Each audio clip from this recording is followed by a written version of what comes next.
Hello বন্ধুরা, আজকে আমি দেখাবো যে আমি পেয়ারা গাছের ডালগুলো বাগিয়ে দিয়েছিলাম আর আরেকটা আমি পদ্ধতি এখানে অ্যাপ্লাই করেছিলাম, যেটা হয়তো কেউ করেনি এর আগে, আমি করেছি। তো সেটা দেখাবো যে সেটা করার পর আমার গাছের অবস্থা কেমন আছে। এই যে দেখতে পাচ্ছেন, এগুলো সব নতুন ডাল বেরিয়েছে। এই যে নতুন ডাল বেরিয়েছে, এই যে টেকনিকটা হচ্ছে এইখানে,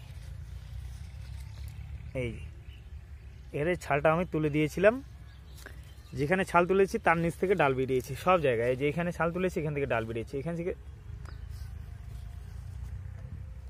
এই যেখানে ছাল তুলেছি এখান থেকে ডাল বেরিয়েছে, এই যে এখানে তুলেছি এখান থেকেও বেরিয়েছে, সব জায়গায় বেরিয়েছে।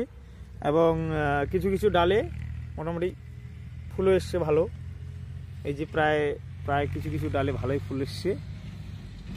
তো আর একটা গাছে আমি করেছিলাম, সেই গাছটা আপনাদেরকে এখন আমি দেখাবো। এই যে আরেকটা গাছ, এই গাছও করেছিলাম। তো করার পর আসলে রেজাল্ট খুব ভালো দেখতে পাচ্ছি।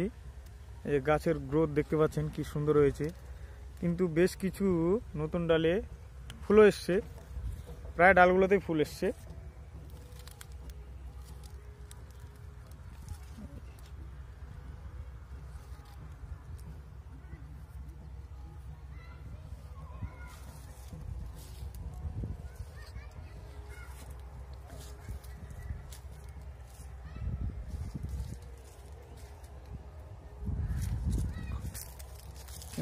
এখানে আবার কিছু বড় দানাও হয়ে গেছে।